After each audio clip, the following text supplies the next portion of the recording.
Labdien, mani sauc Edgars, un šodien mēs vēlētos parunāt par motoreļļām, kādas mēs izmantojam, kāpēc viņas mēs izmantojam un kāpēc vispārībā vajadzētu mainīt eļļu.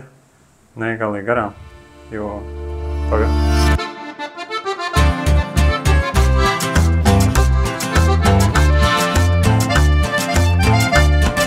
Es gribētu jums pastāstīt par motoreļļām, cik viņas ir svarīgas un kāpēc viņas ir nepieciešams mainīt, kādas ir specifikācijas, kāda atšķirības starp eļļām un tā tālāk. Tātad apskatīsim, kādas tad eļļas ir. Viņas iedalās, teiksim, 3 daļās. Ir minerālās, ir daļēji sintētiskās un sintētiskās.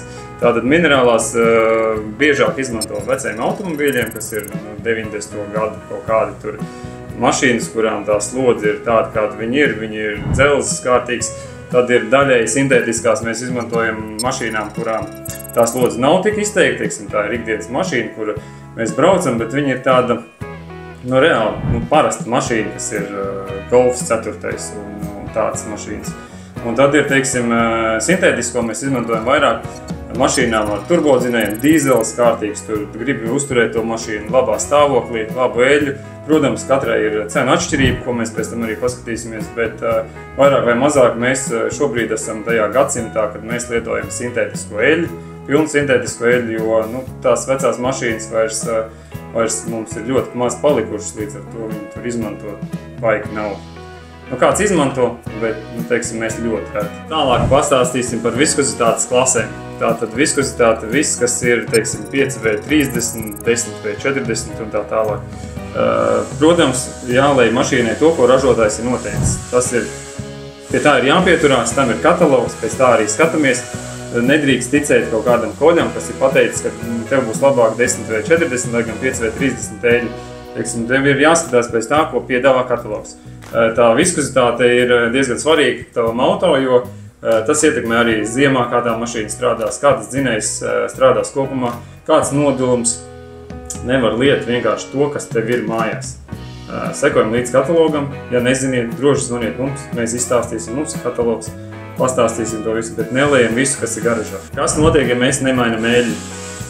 Eļļa zaudē savu veiktspēju, viņa izstrādājas, viņas uzdevums, principā eļļas uzdevums ir nesaskārties metāliskajām detaļām, izveidot starp viņām slānīti, lai šīs detaļas nesaskarās. Ja eļļa ir nolietojusies, viņa pārbraukt savu laiku un vispārējo, tad viņa, diemžēl, var pirmkārt dzirdēt to, ka dzinējs paliek skaļāks. Jāpievērš uzmanību. Citām mašīnām ir intervāls 30 000 eļļas maiņu. Manuprāt, tas ir daudz, ražotājs to ir noteicis, bet es ieteiktu 10 000. Skatīties, ja jūs esat tur 11 pārbrauc, varbūt kādu piedevu lietojat, tad iespējams var vairāk pabraukt, bet ko es iesaku 10 000. Ja jums nav žēl tās mašīnas, var arī vairāk, 20, 30. Vienīgi tas, kad tas dzinējs paliks skaļš, veidosies skaidiņas, un tas nobeigs jūs dzinēju. Var jau, protams, nemainīt to eļļu. Ja tiešām tie 150 eiro jums ir daudz, tad nemainam, lejam iekšā kaut kādu lētu drāzu, ko var nopirkt, degvielas uzpildes stacijā, turpinam braukt. Kā notiek īsti eļļas maiņa un apkope pie mums? Mēs saņemam automašīnu, jūs atbraucat kā klients, sakat, man vajag uztaisīt apkopi. Mēs sākumā noskaidrojam, kādus filtrus jums vajag, ja jūs pats nezināt, mēs apskatāmies, kad pēdējā apkope veikta, kāda eļļa jālej, protams, pēc kataloga. Bet nav tā, ka mēs vienkārši samainam eļļu. Tātad mēs piedāvājam samainīt eļļas filtru, protams, jo visi domā, ka eļļas maiņa ir tikai eļļa. Nē, tas ir arī eļļas filtrs. Ir vietas, kur esmu redzējis un dzirdējis, kad izsūc eļļu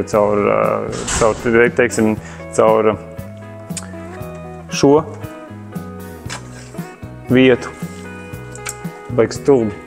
Nevarēju pateikt, kas tas ir. Tas ir eļļas tausts, jopt vai kurš to nezina. Caur šejieni izsūc un viss paliek, visi tie nosēdumi, viss tā skaida, saucamā struška un viss pārējais paliek karterī. Mēs neatveram kartes skrūvi, līdz ar to viss tā drāza paliek iekšā. Mēs tā nedaram. Mēs paceļam mašīnu, mēs atskrūvējam skrūvi, mēs notecinām eļļu, mēs pagaidām, lai viņi notek. Nevis tā, ka citi vēl tur pila eļļa, mēs jau skrūvējam virsū, jo tomēr laiks iet un tā tālāk. Nē, mums šis pakalpojums ir, teiksim, traktēta cena. Nav tā, ka mēs tagad 3 stundas mainīsim eļļu, lai no klienta iekasētu vairāk. Tā nav. Tad neaizmirstam, ko mēs vēl mainām. Mēs nomainām salonu filtru, mēs nomainām gaisa filtru. Mēs nomainām degvielas filtru ziemā, tīpaši dīzelim degvielas filtrs. Benzīnam, protams, arī jāmaina, bet, kā mēs zinām, ka degvielas filtru dīzelim aizraust ciet vēsā laikā ātrāk nekā benzīnam. Tad tur benzīnam jābūt ļoti sliktā stāvoklī filtram. Tad visu mēs tur smuki saliekam atpakaļ, uzlīmējam lapiņu, nodzēšam intervālu un jums galva nesāp. Ceru, ka noderēja šī informācija, ko mēs pastāstījām. Ja gadījumā kaut kas neaizķērās vai neaizgāja, droši zvaniet mums. Bet katrs pieturās pie savām eļļām. Protams, visi cīnās par tām eļļām, ka šī ir labāk, šī ir labāk. Mēs strādājam tieši ar šādu eļļu, tāpēc gadiem mēs strādājam ar viņu, esam pārbaudījuši, paši lejam savās mašīnās, kā jūs redzat, un viss ir kārtībā. Bet ja jūs gadījumā nezināt, un pienācis īstais brīdis nomainīt eļļu, filtrus, kaut ko tādu, droši zvaniet vai rakstiet mums, atrodamies Krustbaznīcas ielā 12C GT Garage.